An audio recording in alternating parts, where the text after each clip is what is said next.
The smoke over Weatherhall. The morning sky hung heavy, the colour of cold pewter. Mist rolled low across the moors, like the breath of something ancient and grieving. From the carriage window, Lady Alara Whitcomb watched the outline of Weatherhall Manor rise from the fog, grey stone, ivy-choked, its once grand towers crumbling under the weight of years and soot. The horses slowed, hooves clattering over the frost-hardened road. She hadn't seen Weatherhall in 5 years, not since the debts, the funerals, and the quiet disgrace that had driven her to London. The estate had been her father's pride, a monument to Whitcomb ambition, but now it seemed only to mourn itself. The coachman cleared his throat. "We've arrived, milady." Alara drew her shawl tighter. The November air bit cruelly, carrying with it the sharp tang of coal and metal from the valley below. Factories had risen where fields once lay, monstrous things with chimneys that stabbed the sky. The world was changing, swallowing the old with iron teeth. She stepped out, her boots sinking into the damp earth. Before her, the once lavish gardens had turned wild. Briars tangled the marble steps, and a shattered fountain glistened with ice. The great oak doors groaned as she pushed them open. Dust and silence met her. "Welcome home," she whispered, though the words felt hollow. Inside, the manor smelled of stone and disuse. Her footsteps echoed through corridors where portraits stared with faded eyes, Whitcombs of generations past, proud and unyielding. Her father's face hung at the end of the gallery, his painted gaze cold and disappointed, as though even death had not softened him. "Lady Alara," a voice trembled from the shadows. It was Mrs. Hemsley, the housekeeper, grey-haired and stooped but loyal as ever. She curtsied awkwardly. "We didn't think you'd truly return." "I wasn't certain I would," Alara admitted, "but London no longer suits me."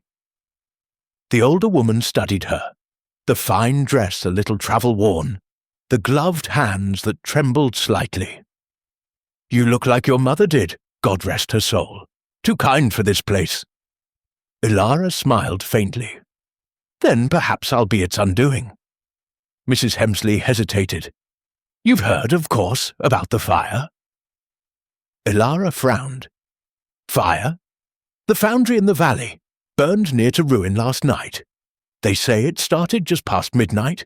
Some kind of explosion, men dead, dozens injured. The captain who runs it barely escaped with his life." "A captain?" Alara asked, startled. "A naval man." "So I'm told. Captain Rowan Hale, they call him. Fought in the colonies, or was it Crimea? Returned half a man. Some say cursed by what he's seen. He's been leasing the foundry from Lord Ashbourne's holdings." Alara turned toward the window. From this height, she could see the faint smear of smoke rising in the distance, curling like a black ghost against the dawn. "And the cause? No one knows, milady. But they'll be wanting an inquest, no doubt. The town's restless." Alara nodded absently, though her eyes remained on the valley, where smoke drifted and the wind carried the faint scent of burnt iron. That evening, Weatherhall's silence was broken by the distant toll of church bells, the kind that rang for tragedy. Alara stood by the hearth, a letter from her guardian unread on the mantel. Outside, the mist had deepened, and a strange orange glow flickered far across the moors. She had nearly resigned herself to solitude when the knock came, heavy, deliberate, echoing through the hall. Mrs. Hemsley rushed to answer it, and the door opened to reveal a figure framed in smoke and rain. He was tall, broad-shouldered, his greatcoat soaked dark. The firelight caught the glint of a silver insignia pinned to his lapel, and the faint, jagged scar that traced down one cheek. "Forgive the intrusion," he said, voice low, roughened by smoke and command. "Captain Rowan Hale. I was told Lady Whitcomb resides here. Elara stepped forward, surprised at the steadiness of her own voice. "You found her, Captain. What brings you here?" He inclined his head slightly. "The fire spread farther than expected. I came to ensure your safety. Weatherhall borders the valley. The wind carried embers this way." "That's kind of you," she said carefully, "but unnecessary." His eyes, an unsettling shade between grey and green, met hers. Unnecessary precautions are often the only ones that save lives. Mrs. Hemsley, visibly uneasy, curtsied and withdrew, leaving them in the flicker of the hearth. Rowan moved closer, removing his gloves. His hands bore faint burns, fresh and raw. The smell of smoke clung to him like a memory. "Half the foundry's gone, men dead or displaced. I'll rebuild what I can, if the investors don't hang me first." "You believe it wasn't an accident," Elara said quietly. He gave a humorless laugh. "In my experience, nothing involving fire ever is." They sat across from each other, the silence between them charged. Elara studied him in the shifting light, the set of his jaw, the weariness behind his composure. He looked like a man stitched together from war and regret. "You fought in Crimea," she said at last. "I lost a cousin there." Rowan nodded, eyes distant. "Then you know what it takes from a man." "I only know what it takes from those left behind." For the first time, his gaze softened. "Then we are both acquainted with ghosts." The clock ticked. Outside, wind scraped against the shutters, carrying the faint echo of the town's unrest. Somewhere, a dog barked, and the sound seemed to stretch across miles of desolation. Elara rose. "You must be exhausted, Captain. Allow me to have a room prepared." He shook his head. "I can't stay. There's work to be done, bodies to account for, questions to answer." "Then take this." She crossed the room, lifting a folded handkerchief from the mantel. "It's clean, for your burns." Their fingers brushed, a fleeting contact, but enough to spark something neither could quite name. His breath caught. Hers faltered. He looked at her, truly looked, and the air between them thickened like smoke. Then, just as quickly, he stepped back. "Thank you, Lady Whitcomb," he said, voice low. "But I've learned not to accept kindness I haven't earned." She held his gaze, "Then consider it a debt." A faint smile ghosted across his lips. "Dangerous words, my lady. Debts have a way of burning." After he left, Elara lingered by the window, long into the night. The valley glowed faintly still, embers refusing to die. And in that red haze, she thought she saw his silhouette, moving through the wreckage like a man searching for something already lost. She told herself it was pity, but deep down, she knew it was something far less safe. 2 days later, the smoke had settled, but the town buzzed with speculation. Some said the explosion had been sabotage, a rival's doing. Others whispered of a workers' revolt, of stolen payrolls, of ghosts seeking vengeance for the dead.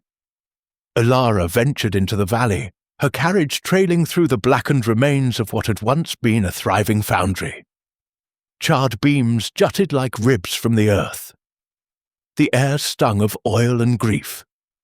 Rowan was there, his coat dusted with ash, directing men to clear debris.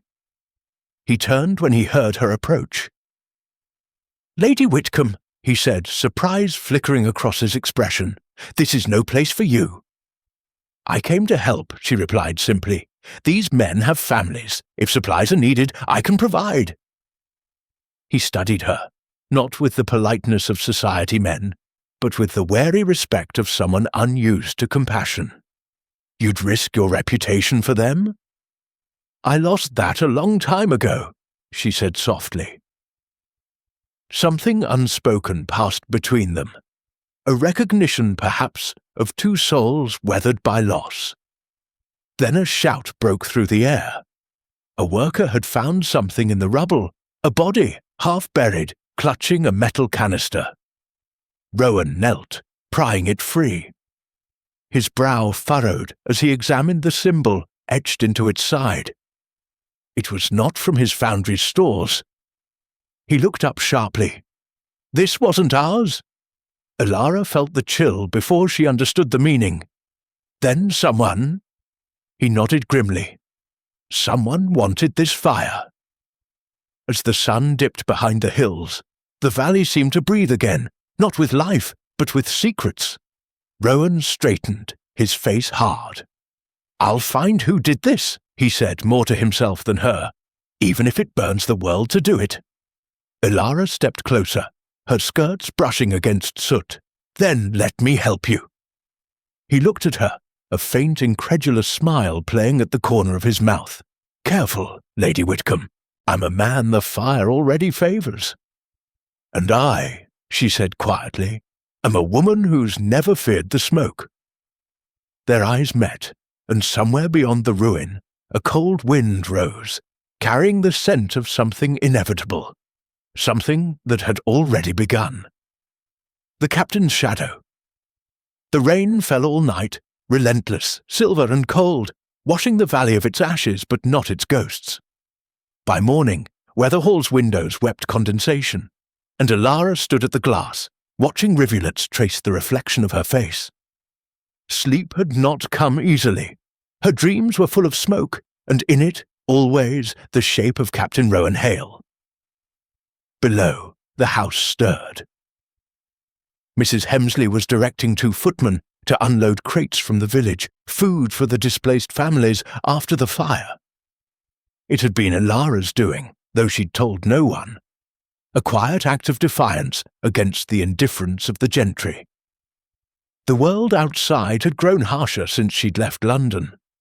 Factories multiplied like weeds, and men like her father's peers had traded honour for profit. She wondered how many of them had ever seen the faces of the men who worked their furnaces. A knock sounded. 3 measured raps. She turned, half expecting a servant, and froze. Captain Hale stood in the doorway. He looked different in daylight, cleaner though still shadowed, his dark hair damp from rain. A faint scar cut through his eyebrow. Another traced the edge of his jaw. His presence filled the room like a storm. "Captain," she said, startled. "I wasn't expecting. I should apologize for calling unannounced," he said, voice low but steady. "But I bring word of the fire, and of the dead." Alara gestured toward the hearth. "Then you'd best come in." He stepped closer, unbuttoning his coat. The air shifted, faintly charged, as though the room itself were aware of him. "They've identified most of the bodies," he began, "all but one. The explosion came from the southern line, the least active section. A place no one should have been working." "Meaning it was planted?" she asked. "Meaning," he said grimly, "someone wanted to make certain it burned." She met his gaze. "And who would benefit?" His mouth twisted. "Anyone who wanted me ruined. There are men in London who'd see me fall." There was silence, the kind that stretched and hummed, full of things neither dared to say. Alara studied him, trying to reconcile the man before her with the whispers she'd heard.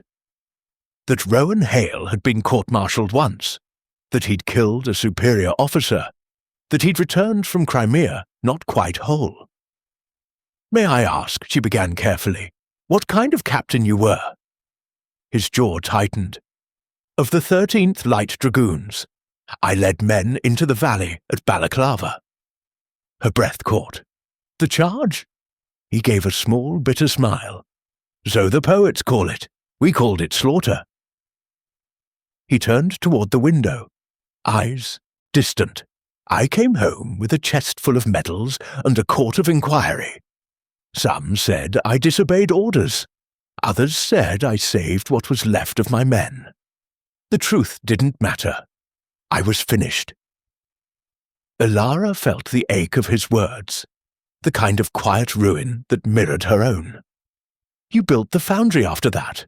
she asked softly. "It was supposed to be redemption. Honest work. Iron doesn't bleed, they said." His voice faltered. "But it burns." Mrs. Hemsley entered then, bearing a tray. The moment broke, though the air still hummed faintly between them. She glanced at Rowan with suspicion, as if sensing trouble. "Tea, milady," she said curtly. "And for the captain." "Nothing," Rowan murmured. "I won't stay long." But he did. Long enough for the rain to ease and the grey light to soften into gold. They spoke of small things, the state of the workers' cottages, the price of coal, the town's unrest. Yet beneath every word pulsed something unspoken, a gravity that drew them closer, despite every rule that said they should not. At last he rose. "You should keep your distance from me, Lady Whitcomb. Trouble follows me like shadow." She looked up at him, calm. "Perhaps I'm already standing in it." He hesitated, the faintest flicker of something like fear in his eyes. "You don't know what you're inviting." "I only know," she said, "that you've lost enough light already." He stared at her for a long moment, as though trying to memorize the shape of that defiance. Then, without another word, he turned and left. The days that followed blurred into grey drizzle and gossip. The town's magistrate called for an inquiry, but no one dared accuse Rowan outright. Lord Ashbourne, however, was less cautious. He arrived at Weatherhall unannounced one afternoon, tall, fair, and polished to the point of cruelty. His boots gleamed even in the mud. "Lady Whitcomb," he drawled, sweeping off his hat, "I trust the smoke hasn't inconvenienced your view." "Not nearly as much as your company," she replied coolly. He laughed. "Still sharp, I see. I hear you've been entertaining Captain Hale. Be careful, my dear. The man's reputation is combustible." "And yet," she said, "so is yours." His smile tightened. "You forget, Ilara, that I hold the lease to his foundry, and to much of this land. A man like him doesn't rise without owing someone like me. And what do you gain from his fall?" Ashbourne stepped closer, lowering his voice. "Clarity, and perhaps your gratitude when he's gone." Ilara's eyes flashed. "I owe gratitude to no one who profits from ruin." He tilted his head, amused. "Ah, but ruin makes such fine company." When he left, she realized her hands were trembling. Outside, thunder rolled over the hills. And for a moment, she thought she saw movement on the road, a rider, watching, waiting. But when she blinked, the path was empty. That night, she found sleep impossible. The manor seemed to breathe around her, whispering with the weight of memory. At last she took a candle and wandered the halls, her nightgown whispering against the cold stone. In the gallery, she paused before her father's portrait. The eyes seemed to accuse her of folly, of weakness, of wanting things she had no right to want. She touched the frame, and for a heartbeat she hated him, for the debts he'd left, for the loneliness that had become her inheritance. A sound broke the stillness. Hooves, distant, muffled. She moved to the window. Through the mist she saw a rider approaching. A dark figure, coat billowing behind him. Her pulse leapt. Moments later, a sharp knock echoed through the hall. When she opened the door, Rowan stood there, rain streaming down his hair, eyes bright with urgency. "Ilara," he said, her name unguarded on his tongue. "I shouldn't be here, but you're in danger." She stepped back, startled. "Danger? From what?" He closed the door behind him, breath visible in the cold air. "Ashbourne. He's moving against me, and against anyone who aids me. He has men watching this place. And you came here anyway. I couldn't let you be caught unaware." For a moment, The world shrank to the sound of their breathing. Rain and heartbeat and thunder. Then she saw it. The burn along his wrist, fresh and raw. "You're hurt." "It's nothing. Let me see." She took his hand gently, and when he didn't resist, she rolled up his sleeve. The wound was worse than he'd said, angry and blistered. "You should be in a doctor's care," she murmured. He gave a faint, humorless smile. "Doctors ask questions I can't answer." "Then I'll ask none," she said, and began to clean the wound with water from the basin. Her hands were steady, though her heart was not. When she bound the bandage, their eyes met, close enough that she could see the flicker of candlelight in his pupils. The world outside vanished. "Lady Whitcomb," he whispered, voice rough, "you don't know what this looks like. I don't care." He exhaled, as though something inside him gave way. His hand lifted, hesitated, then brushed her cheek. The contact was featherlight, reverent, dangerous. "Elara!" The way he said her name was both a warning and a promise. Then, outside, a flash, not of lightning, but of gunfire. He moved instantly, pulling her close as glass shattered above them. The candle fell, extinguished. "Down!" he hissed, pushing her to the floor as another shot rang out. Silence followed, broken only by the sound of rain hammering the roof. He crawled to the window, scanned the darkness, and cursed under his breath. "They've gone." "Who?" she asked, trembling. He turned back to her, hair dishevelled, eyes fierce. "Ashbourne's men." "Then he truly means to destroy you." "He already has," Rowan said quietly. "I just haven't burned yet." When dawn came, Weatherhall bore new scars, broken glass, bullet holes, whispers that would soon find their way to the town.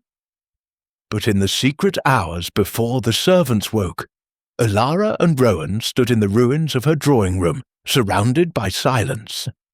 "You can't stay here," she said. "He'll come again." "I've lived through worse. I mean it, Rowan." He looked at her, that same impossible mixture of strength and weariness. "And if I go, will you breathe easier?" She hesitated, then softly, "No."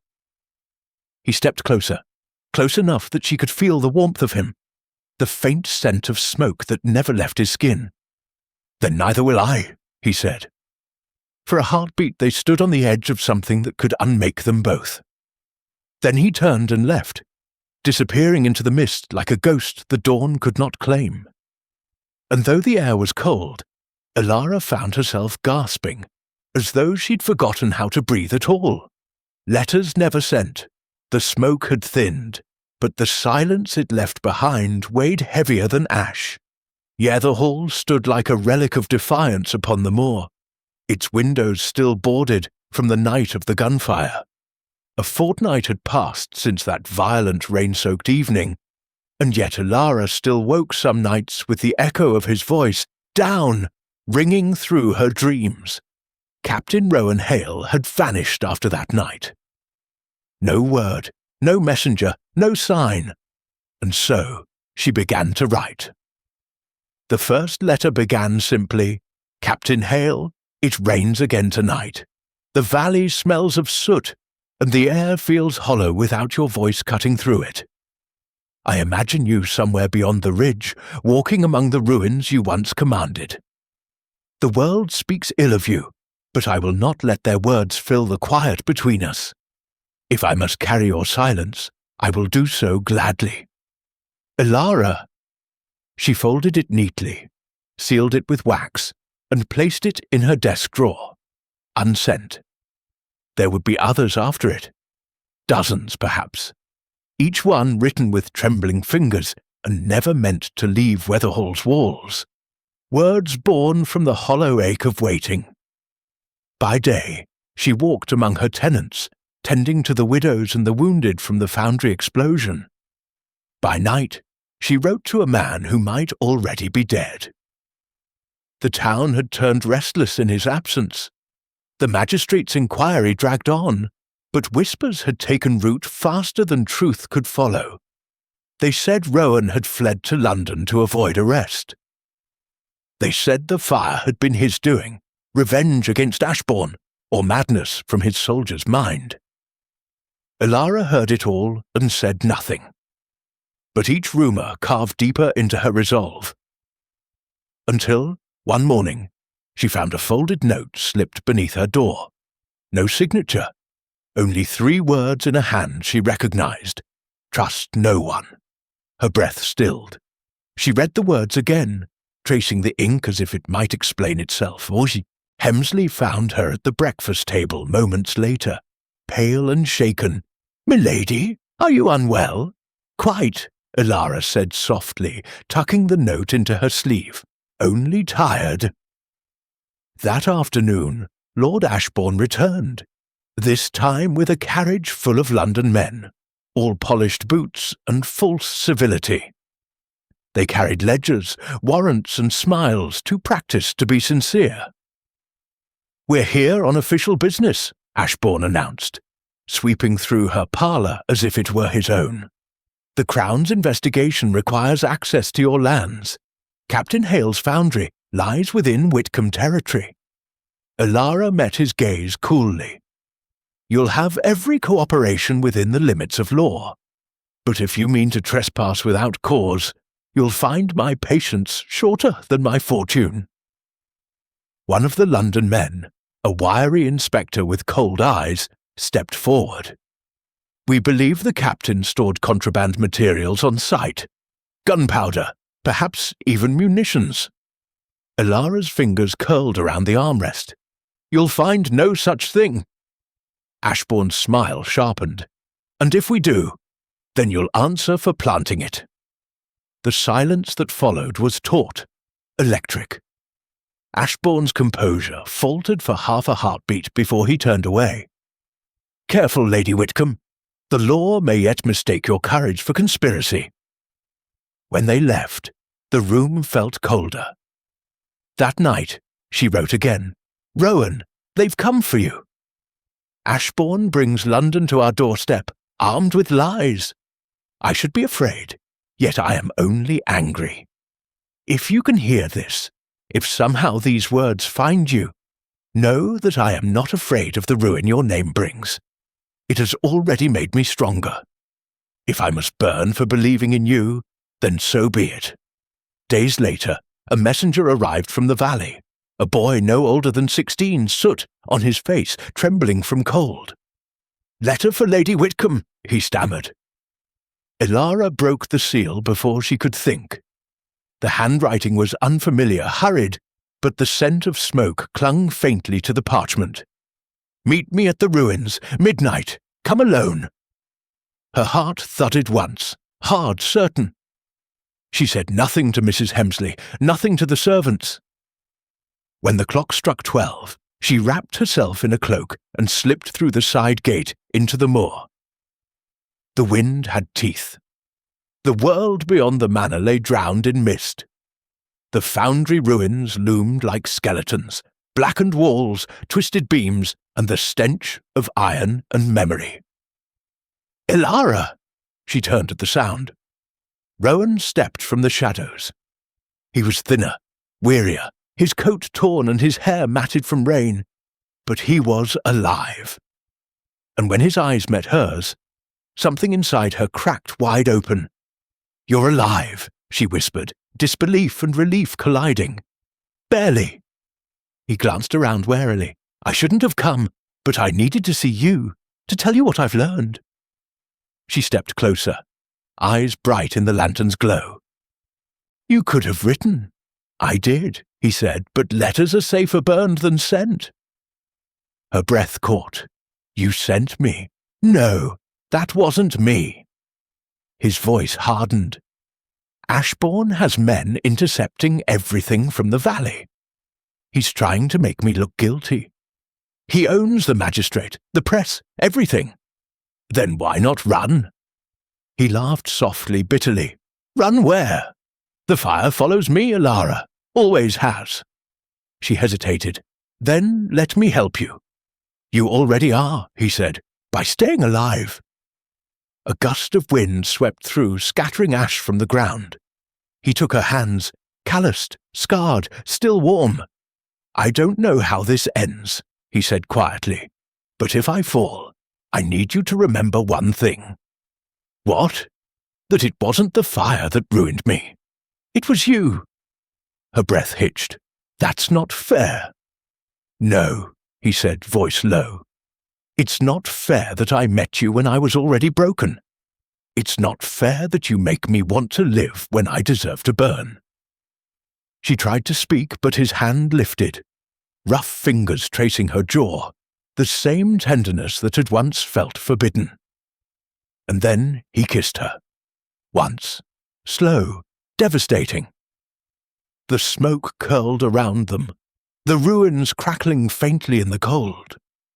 It was not a kiss of possession, but of recognition. Two lost souls tasting the same ash, breathing the same ruin.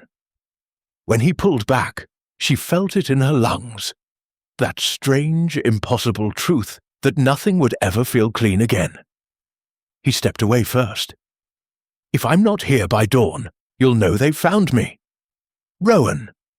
He pressed something into her palm, a small brass locket, dented and warm. Keep this. Inside, you'll find the name of the man who lit the fuse. Before she could speak, he disappeared into the mist. By morning, the valley was alive again, but not with industry. Soldiers had come, combing the ruins, turning over the earth with shovels and accusations. The town buzzed with talk of treason, of secret shipments and coded ledgers. Elara sat at her desk, the locket open before her.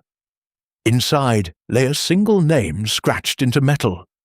The world seemed to tilt. Everything, the fire, the inquiry, the gunfire, it was all his doing. And yet, as she stared at the name, she knew the truth would not save Rowan. Not unless she found proof strong enough to burn a lord's lies to ash. She closed the locket and reached for her pen. My dearest captain, they will not hang you for what you did not do. Not while I still have breath left to fight them. This war of yours is now mine too. She sealed the letter, not to hide it, but to keep it safe. Because for the first time, she knew she would send it, no matter what it cost. The ball at Thornridge Hall. The invitations arrived on thick ivory paper, embossed with the Ashbourne crest, 2 lions devouring a sword. Every notable family in Yorkshire had received one, though few could refuse, even if they wished. When Lord Ashbourne summoned society, it came eager for spectacle, gossip, and wine. For Lady Elara Whitcomb, the invitation was both insult and challenge. Surely you'll decline, Mrs. Hemsley urged, voice trembling as she stood by the drawing-room fire. After what that man's done? Elara folded the parchment carefully. All the more reason to go. Milady, if Ashbourne wishes to parade his victory, let him, but I won't let him write the story alone. There was steel in her tone, the kind that reminded the servants of her father in his fiercest days. Beneath her calm she could feel her pulse thrumming. She would see Ashbourne tonight, and perhaps, if fate were kind or cruel, she might see Rowan too. It had been nearly a week since the midnight meeting at the ruins. No word, no sign, only the small brass locket she now wore hidden beneath her gown. She touched it often, as though the metal itself could answer her questions. Ashbourne. The name carved inside had changed everything. That evening, Thornridge Hall blazed with light. Its great windows spilled golden warmth into the dark countryside, music and laughter echoing across the cold moor. Carriages lined the drive, their wheels hissing against gravel slick with frost. Inside, chandeliers glittered like captured stars. Silk and jewels swirled across marble floors, Perfume hung heavy in the air. It was a world of wealth and deception, and Elara walked into it wrapped in midnight blue, her hair bound with silver pins that caught the light like frost. Whispers followed her as she entered. Lady Whitcomb, didn't her estate nearly go under? They say she's been keeping company with that disgraced captain. Beautiful, though, like winter itself, cold, dangerous. She ignored them all. Her eyes found Ashbourne immediately. He stood at the centre of the hall, radiant in black velvet, a glass of champagne in hand. When he saw her, his smile spread like oil over water. "Lady Whitcomb," he greeted, bowing just enough to mock courtesy. "How brave of you to come." "Bravery has little to do with it," she replied coolly. "You did send for me." "Indeed, I wanted to see how ruin wears on a lady." "It seems to suit me," she said, meeting his gaze without flinching. Ashbourne's smile tightened, but he offered his arm nonetheless. "Dance with me. Let them all see how well we've mended old wounds." She hesitated, then placed her gloved hand lightly in his. Every step, every turn of the waltz was a battle of wills. His hand pressed a fraction too tightly at her waist, hers never trembled. Around them, the hall spun with colour and sound, but she saw only him, and the lies glinting in his eyes. "You look radiant tonight," he murmured near her ear. "Almost as if you believe in redemption." "Do you?" "I prefer possession." "Then you'll find I'm not for sale." His grin sharpened. "Everyone is, Elara. Some just haven't found the right buyer." She almost replied almost when she felt it.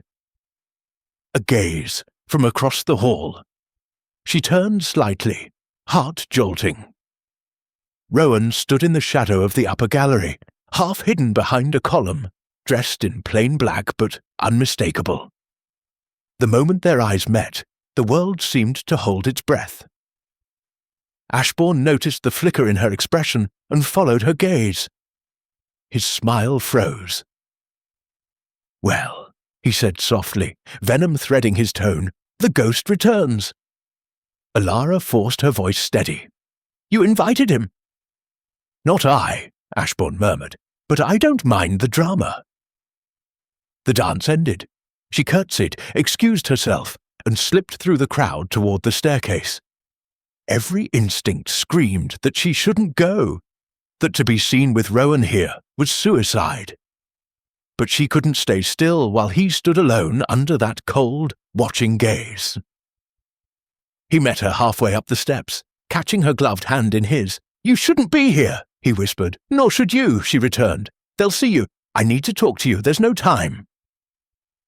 He led her down a side corridor, away from the music, to a balcony that overlooked the frost-glazed gardens. The night air was sharp, the moon half-veiled by clouds.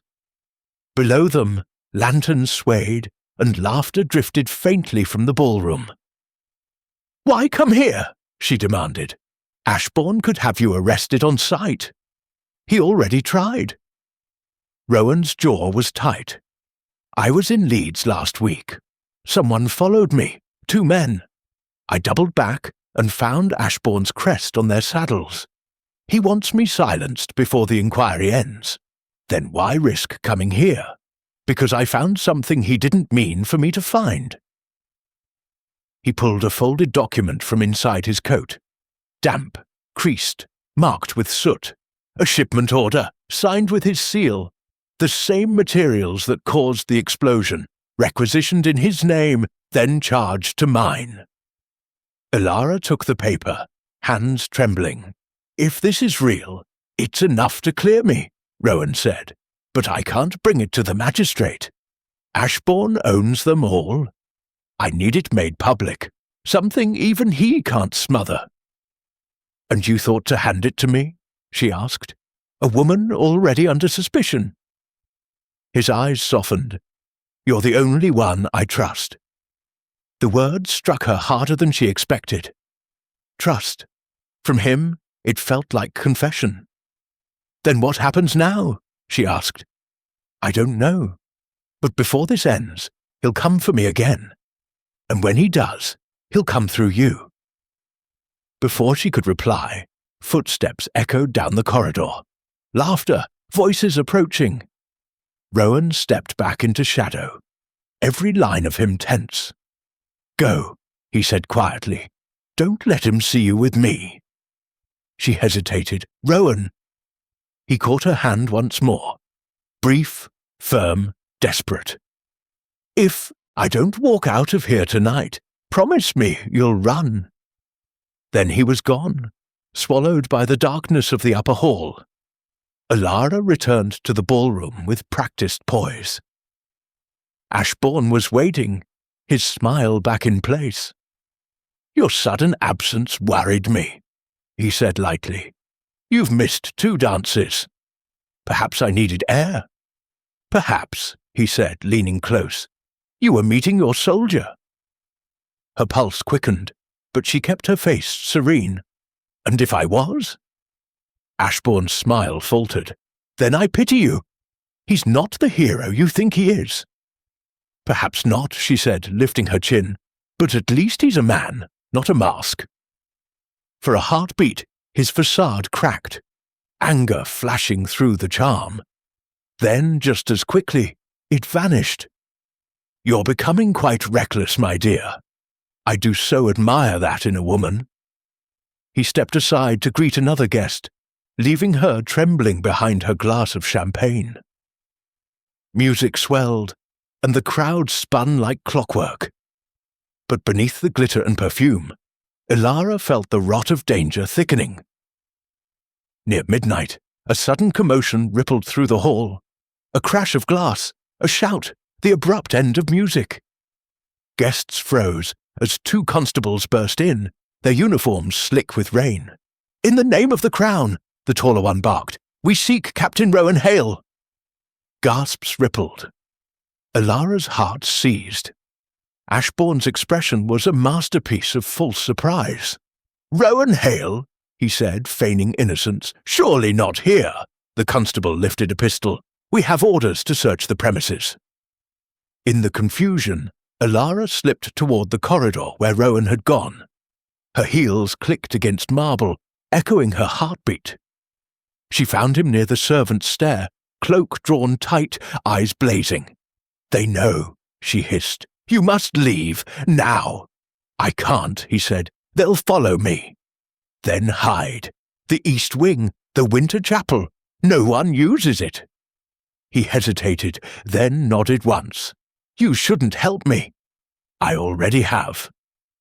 Their eyes met, fleeting, fierce, full of the things they could never say aloud. Then she turned and walked swiftly back toward the hall, drawing the constable's gaze with her movement. Gentlemen, she said, voice sharp and clear, perhaps you should begin your search in the cellars. There's plenty of soot to keep you busy. They moved past her, none the wiser. By dawn, Thornridge Hall was half empty and wholly scandalized. Rowan had escaped unseen, though the constables swore they had him cornered. Ashbourne's fury, thinly veiled behind charm, burned colder than fire. As Alara descended the grand staircase to leave, he caught her hand, almost gently. You've made a dangerous enemy tonight, he said. Good, she replied. I was tired of polite ones. His smile turned cruel. Careful, Alara. Even a flame forgets how easily it dies in smoke. She pulled her hand, free. Perhaps, but smoke always remembers what it once was. And she left him standing there, surrounded by the ashes of his own deceit. Outside, the morning was grey and quiet. Alara climbed into her carriage, clutching the folded document hidden in her glove. Rowan was still out there somewhere, hunted, waiting for the truth to break through the fog.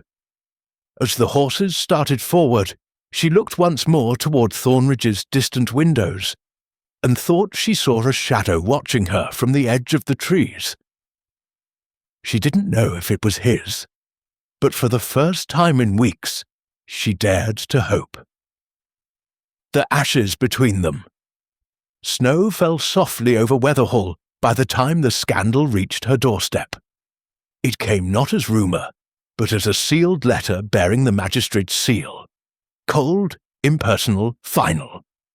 Lady Alara Whitcomb stood by the frost-bitten window as Mrs. Hemsley read it aloud, her voice trembling. Captain Rowan Hale is hereby charged with the destruction of the Weatherhall foundry, the deaths of 7 workmen, and conspiracy against the Crown. Alara didn't move. Only her hand tightened on the windowsill. The world outside was quiet. Too quiet. The moors blanketed in white. Somewhere beyond that whiteness, a man she'd once kissed beneath smoke was now being hunted as a criminal. "He'll hang," Mrs. Hemsley whispered. "They mean to make an example of him." Alara's throat felt tight. "Not while I'm breathing." 3 days had passed since the ball at Thornridge Hall. 3 days since she'd hidden Rowan in the winter chapel, where light filtered through cracked glass like bruised gold. When dawn came, he was gone, vanished without a sound. Now the magistrate claimed he'd been caught near the foundry ruins, blooded, carrying false documents. The same papers he'd given her. Her hands went to her gown's hidden pocket, where she kept the original shipment order, the one with Ashbourne's seal. The parchment was worn from her touch, but it was proof. And yet, something in her twisted. If Ashbourne had staged the capture, then he knew she had helped Rowan. He would not stop now. That afternoon she rode to Thornridge Hall uninvited. The snow was falling harder, clinging to her dark cloak, melting against her lashes. The great iron gates loomed like a warning. A footman moved to stop her, but she brushed past him, storming through the foyer where firelight spilled across marble. Lord Ashbourne appeared at the top of the staircase, hands clasped behind his back, expression amused. "Alara, what a surprise! Where is he?" she demanded. "Whom do you mean?" His smile was a knife. "You know exactly whom. Rowan Hale." He descended slowly, every step deliberate. "Ah, yes, the captain. A tragic figure, really, but at least the Crown will sleep better once he's dealt with." "You forged those orders," she said, drawing the folded parchment from her cloak. "You orchestrated the explosion, blamed him, and hid behind your title." He took the paper from her hand with feigned curiosity. "Ah, this old thing. You've been busy." He glanced at the seal, then tore it in half. "Forgery is an ugly business, Lady Whitcomb. You should be more careful what you collect." The sound of ripping parchment was louder than thunder. Alara felt it like a blade in her chest. "You," she whispered, "you knew I'd keep it." "I counted on it," he said. "You always were predictable, loyal, foolish." She raised her hand before she realized she had done it, fury and heartbreak tangling in her chest. But he caught her wrist mid-air. "Careful," he murmured, voice low and intimate. "You wouldn't want to make this personal." "It's already personal," she spat. He let her go, his smile gone. "You should leave, Alara, before I forget that I ever loved you." She froze. The words struck harder than any blow. "You, once," he said, "before the captain stole my thunder. You could have had everything if you'd just looked past the soot and seen what I offered." "I did see," she whispered, "and that's why I refused." He turned away, laughter sharp and hollow. "Then enjoy your righteousness, my dear. It will keep you warm while he burns." By dusk she was back at Weatherhall, heart breaking in silence. She lit no lamps that night, only sat by the hearth and watched the embers pulse like dying hearts.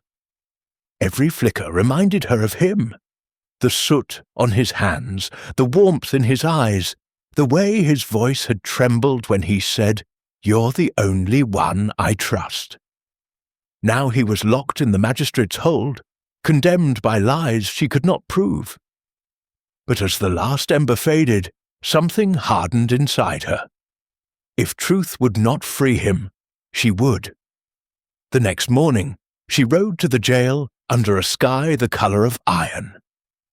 The constables at the gate recognized her immediately and tried to turn her away, but she spoke with the cold authority of her lineage. I demand to see the prisoner. My family's name is bound to this case. Deny me, and I'll make certain your magistrate answers for it.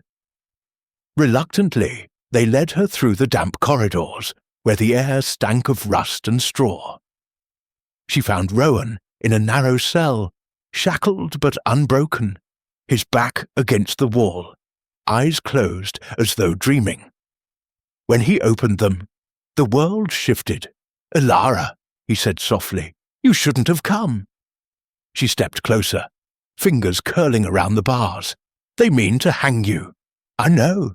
I have proof, or I had. Ashbourne destroyed it." He smiled faintly. "Then that's that." "No." Her voice cracked. "There must be another way." "There isn't." He rose, the chains clinking. "He's won, Elara. The magistrate, the press, they're all his. My name's already Ash." She shook her head. "I won't let him destroy you. You can't fight him." "I will." The silence between them was thick, painful. She could see the bruises on his wrists, the exhaustion etched into his face, and still he carried that impossible calm, the kind that came from a man who had already made peace with dying. "Elara," he said finally, "don't waste yourself on this. Go home. Live." Her eyes burned. "Without you?" He gave a small, broken smile. "You'll learn to breathe again."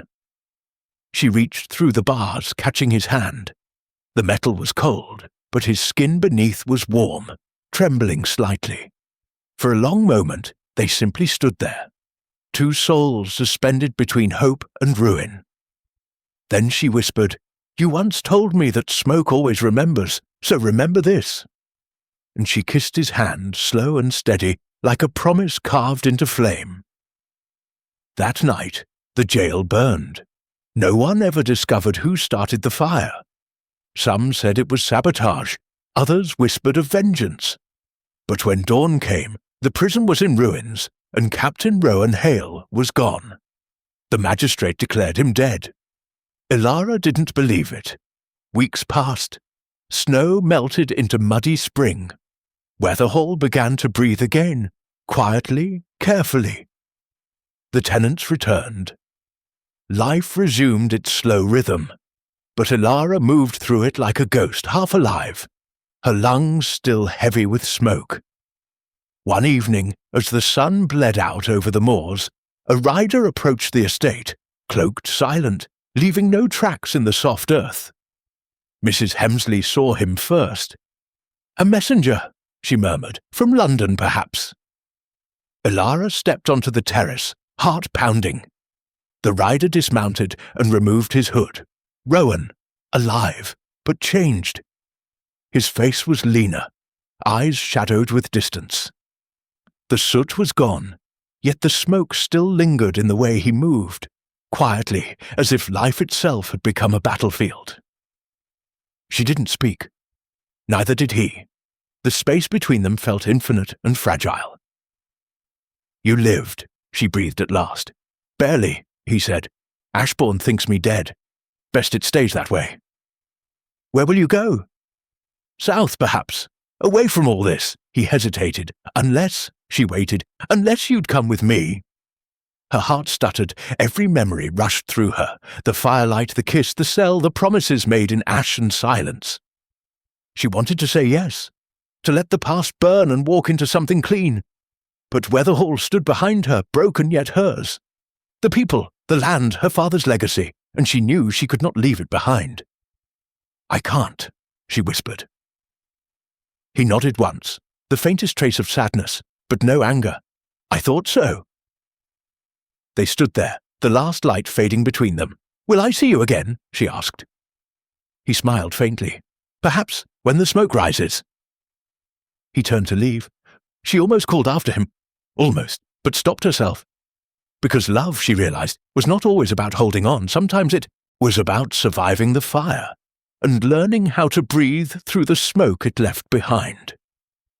That night, Elara sat alone at her father's desk, the same place where she had once written letters she never sent. This time, she wrote one more, not to the magistrate, not to society, but to him. She sealed it with wax, though she knew it would never reach him. "You kissed me once beneath the smoke," she wrote, "and I never breathed the same again. Not because you took my air, but because you taught me what it means to live while choking." She left the letter on the windowsill and blew out the candle. Outside, a plume of chimney smoke rose into the cold night, curling toward the stars, like a promise or a memory refusing to die. Beneath the smoke. The summer that followed was strange and breathless, a season that seemed unable to decide whether it wished to bloom or to burn. By June, Weatherhall's fields had begun to flower again, though the air often carried the bitter tang of ash from distant mills. Elara rose each morning before dawn, walked the grounds, and tried to pretend that life had resumed its ordinary rhythm. But in truth, nothing about her world was ordinary anymore. Rowan's disappearance had become legend. The papers had printed his death with lurid relish, complete with woodcut illustrations of the fire at the jail. The Crown had moved on. Lord Ashbourne had not. One evening, as dusk fell across the valley, Elara stood at her father's grave near the old orchard. The air was heavy with the scent of burned applewood, a remnant from years past. She knelt, tracing the worn letters of his name, when the sound of hooves broke the silence. She turned sharply. A rider was approaching, fast, reckless, carrying the dusk like a cloak. Her heart leapt and then froze. It wasn't Rowan. It was Ashbourne. He dismounted with calculated grace, every motion soaked in arrogance. His coat gleamed with rain, his gloves spotless as always. "Lady Whitcomb," he greeted softly, "still haunting the ashes, I see." "You're trespassing," she said. "Forgive me. I couldn't resist paying my respects. To you, and to your dearly departed cause. I've no patience for riddles. Then allow me to be plain." He stepped closer, his shadow falling across her. "I know he lives," Elara's breath caught. "You're mistaken. Don't insult me," Ashbourne hissed. "He's been seen, in London, near the docks, helping smugglers, they say. The Crown thinks him a ghost. I know better. He'll come for you, Elara. He always does." Her pulse hammered in her throat, but she met his gaze evenly. "And what if he does? Then I'll be waiting." He took another step, his voice low, dangerous. "I lost everything because of you. My name, my investments, my men. Do you have any idea what it's like to be mocked in Parliament by your peers? To be pitied? You did that to yourself," she said. "You lied, you killed, and you burned others for your pride." "And yet," he murmured, "you still look at me like something you once loved." Her hand tightened on the locket beneath her gown. "You mistake hatred for memory." Ashbourne smiled faintly, though there was madness flickering behind it. Hatred, love, two edges of the same blade, and tonight one of us will bleed. Before she could reply, he swung back into his saddle and spurred his horse away, leaving her standing amid the graves, heart pounding, dread pooling cold in her stomach.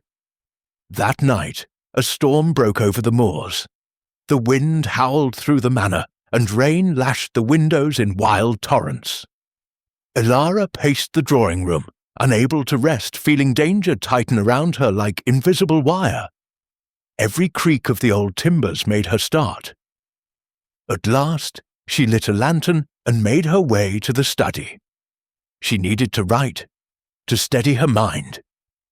But as she reached for her pen, lightning flashed outside, and in that instant of white light she saw it, a figure at the edge of the terrace.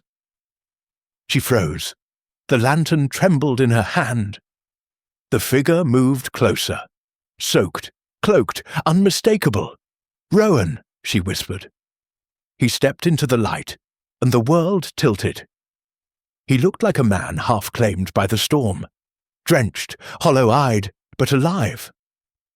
His voice was raw, almost disbelieving when he said her name. "Ilara?" She went to him without thinking, lantern swinging wildly, rain soaking her sleeves. "You shouldn't be here." "I had no choice," he said. "He's coming. I know. He found you. Then we've little time." He closed the distance between them. The smell of rain, smoke, and exhaustion clung to him. For a moment, neither spoke. Their eyes said what their mouths could not. Then, softly, she asked, "How did you survive?" "The jail fire wasn't meant for me," he said. "Ashbourne's men started it to erase the evidence, but I escaped through the eastern wall. I've been running ever since.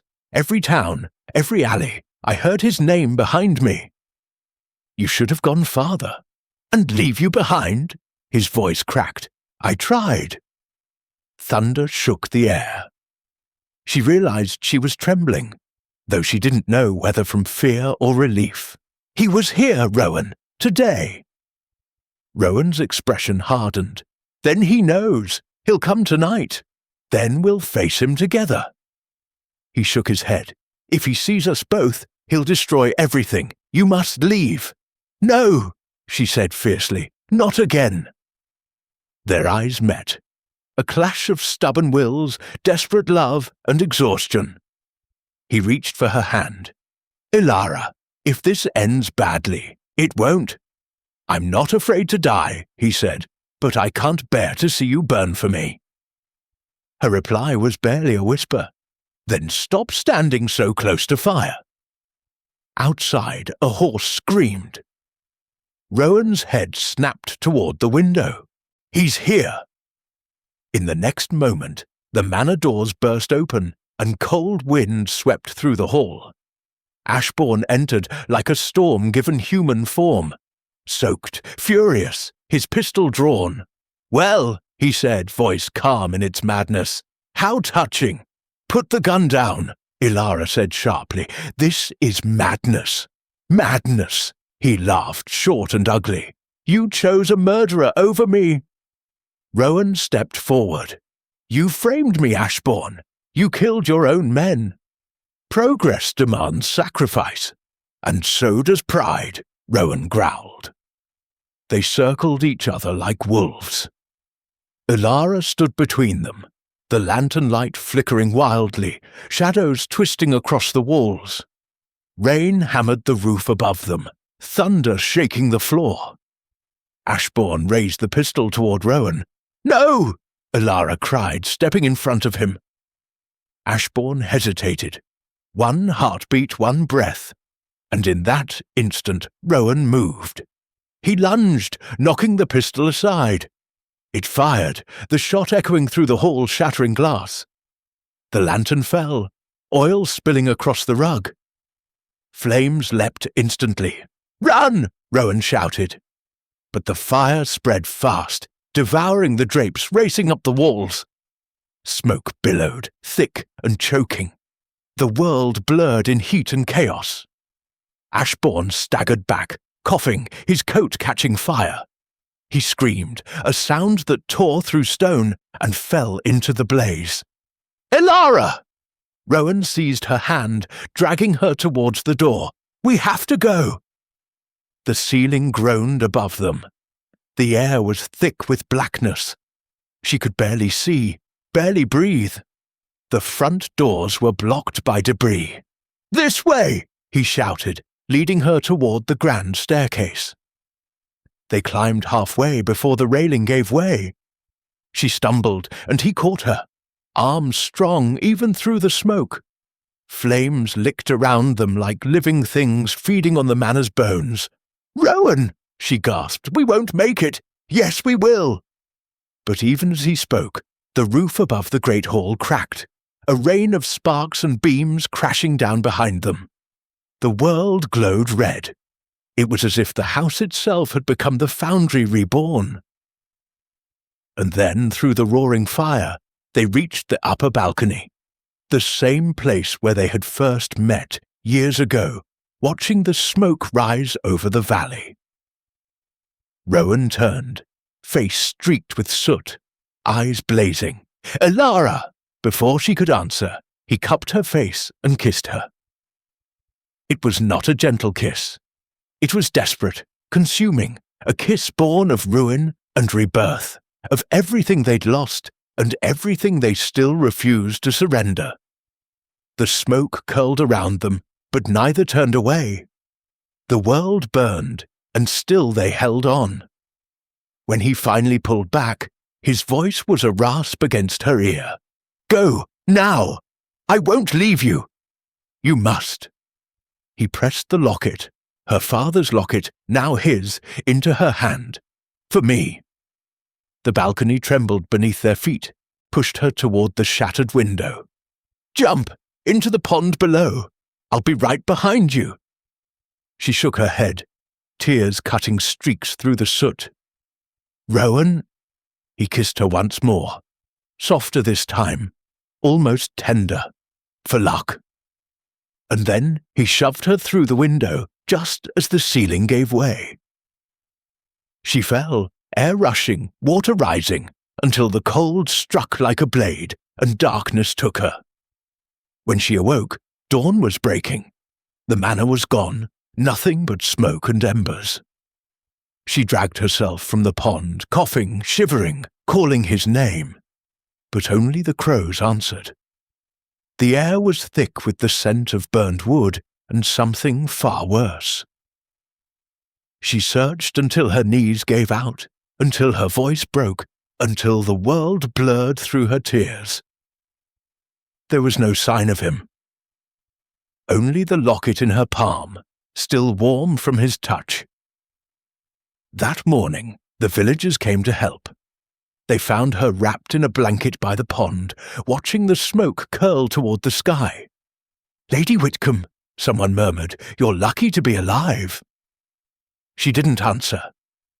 Her eyes stayed fixed on the horizon where the smoke met the dawn, because she knew, deep down, in the hollow of her lungs, that she would never breathe the same again.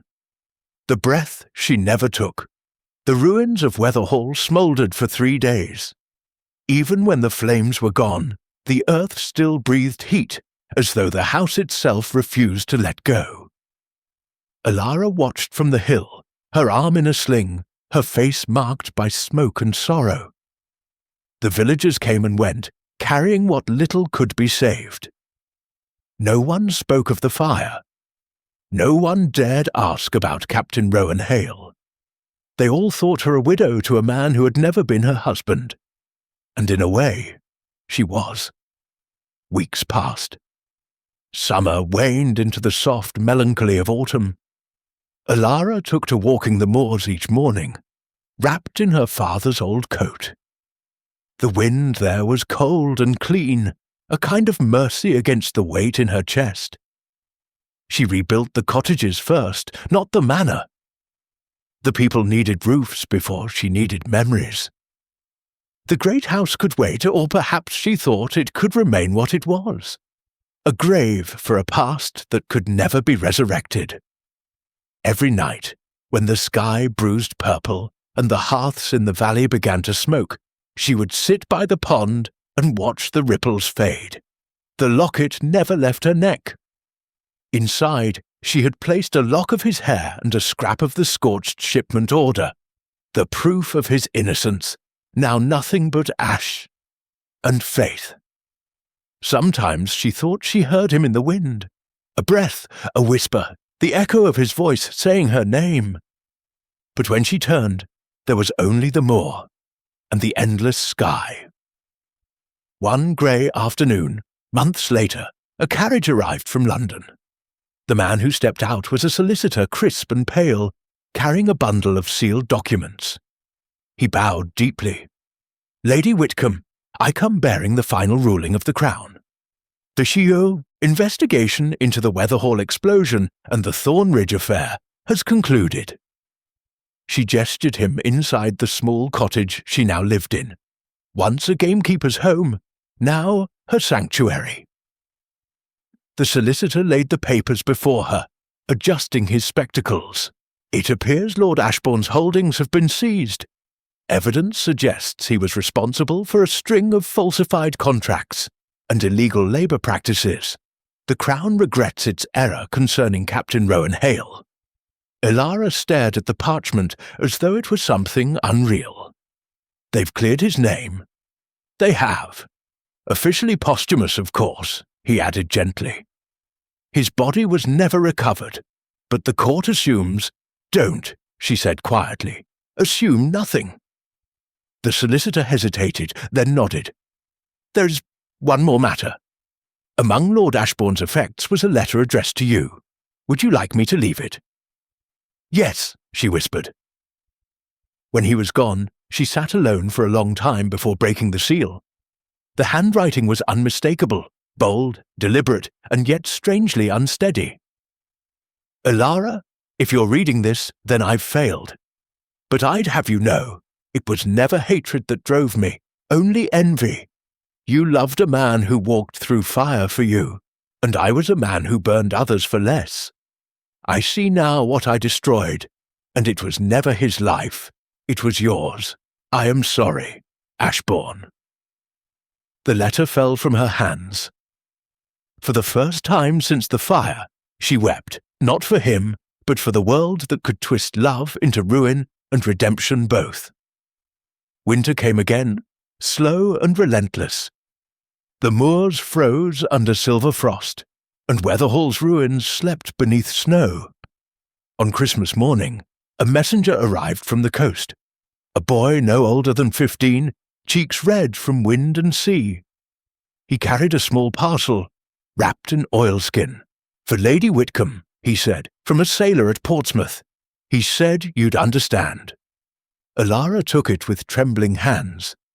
Inside was a single item, a brass compass, old and dented, its glass cracked. She turned it over.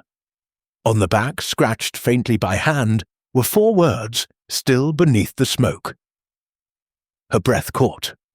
For a long time she sat motionless, the compass in her palm, heart pounding so loudly she thought the boy might hear it.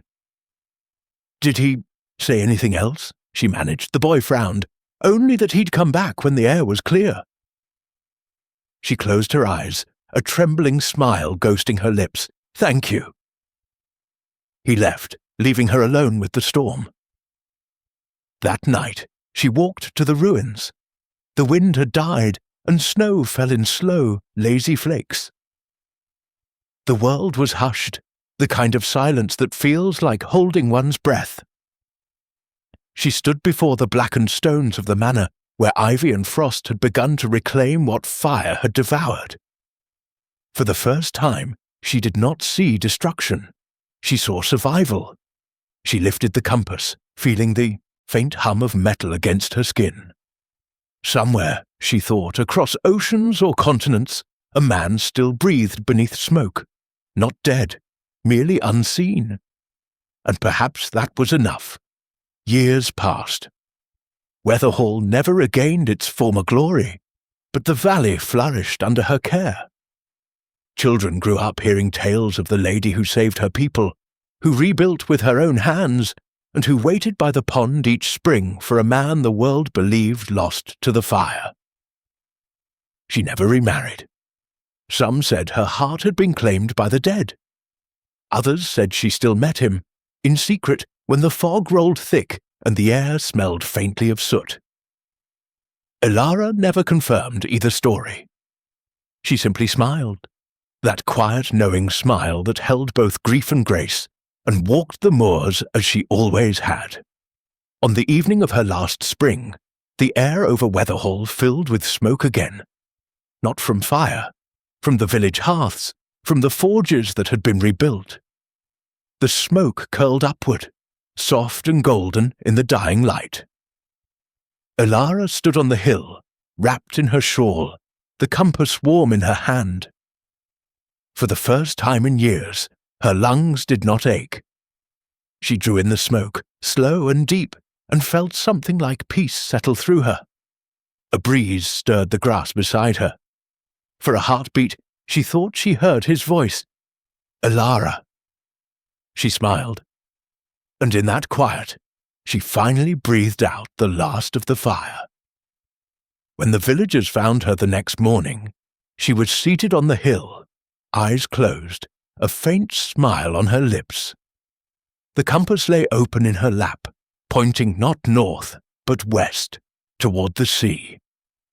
The sky above was streaked with soft grey smoke that glowed like gold in the morning sun. He kissed her once beneath the smoke, and she never breathed the same again. Because love, once touched by fire, never truly dies. It lingers, in air, in memory, in every breath we take for those we've lost.